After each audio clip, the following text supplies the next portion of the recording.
પલટાવે રીતિ કેરાલે બીજા દેવથી ના બને સદગુરુ તડોરે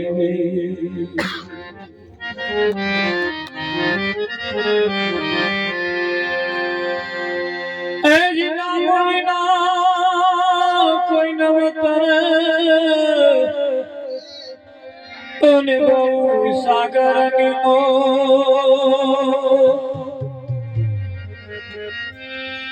નિરાત વંદુ નામને જા જા દેખે ત્યાં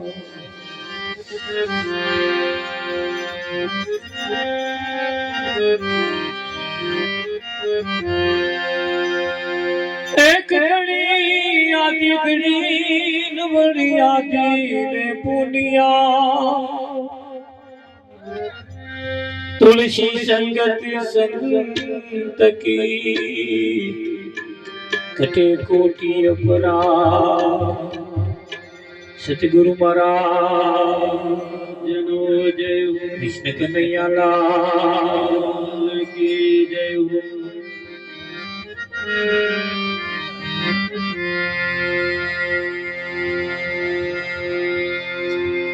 આજનો પાવનકારી પ્રસંગ દર વર્ષની જેમ નટુ મહારાજના ઘરના ઓગણે આજનો આ કાર્યક્રમ રાખવામાં આવ્યો। દૂર દૂરથી ઘણા મહાપુરુષો પધાર્યા। આવા જીવન મુક્ત પુરુષોના ખાલી દર્શન કરીએ તોય આપણી દશા અને દિશા બે બદલાઈ જાય, અને દશા ને દિશા જ્યાં સુધી આપણે ના બદલાય ત્યાં સુધી આમાં કોઈ ફેરફાર થાય એવું લાગતું નથી। અને આ મહાપુરુષો આપણી દિશા બદલાવા માંગે છે, અને દિશા બદલાવી એ જરૂરી છે। જીવનની અંદર ઘણી વખત આપણે ખેતરમાં એક જ બાજુ પાણી હેડતું હોય, થોડો કડિંગો મારવો પડે તો ભરાઈને પાછું આમ ટેકરે ચડે નહીં, નહીં તો આમ ટેકરે જાય એવું નહીં। પાછું એક તો પાણી થોડું થોડું આવે અને પાછું ઢાર પડતો હોય અંબાલા, એટલે આ થોડુંક આપણે આડબંધ બધીએ તો મેં થોડુંક ભરીને પાછું આમ ટેકરે ચડે, નહીં તો આ ટેકરા પલ્લી હવા નહીં। સમજણ તો પડે ને।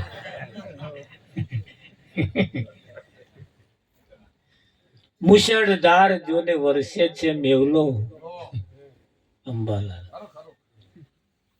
મુશળધાર વરસાદ તો પડે છે પણ પેલો ટેકરો ના ભીંજાયો ભાઈ। હા, ટેકરો ના ભીંજાયો। ઘણી વખત મહાપુરુષો કહેવા શું માગે છે અને આપણે સમજીએ શું તોય પાછું ઉલટું થાય।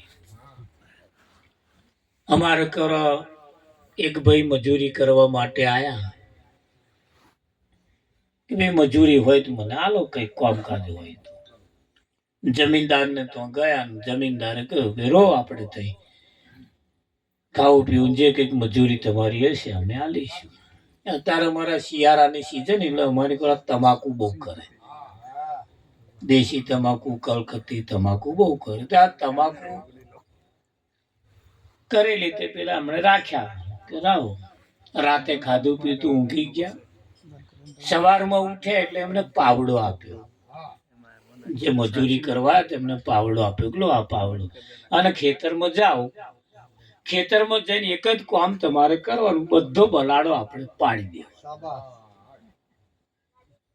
આ કામ તમારે કરવાનું। તમાકુમાં અમુક બલાડા બહુ થાય, ત્યાં બલાડો તમારે પાડી દેવાનો।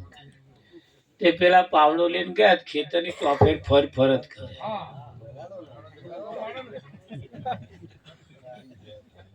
મેં હુંસેટે પડ્યા પણ ફર ફરત કરે દારૂ। હોંજ પડી, 5-6 વાગે ઘેર આયા।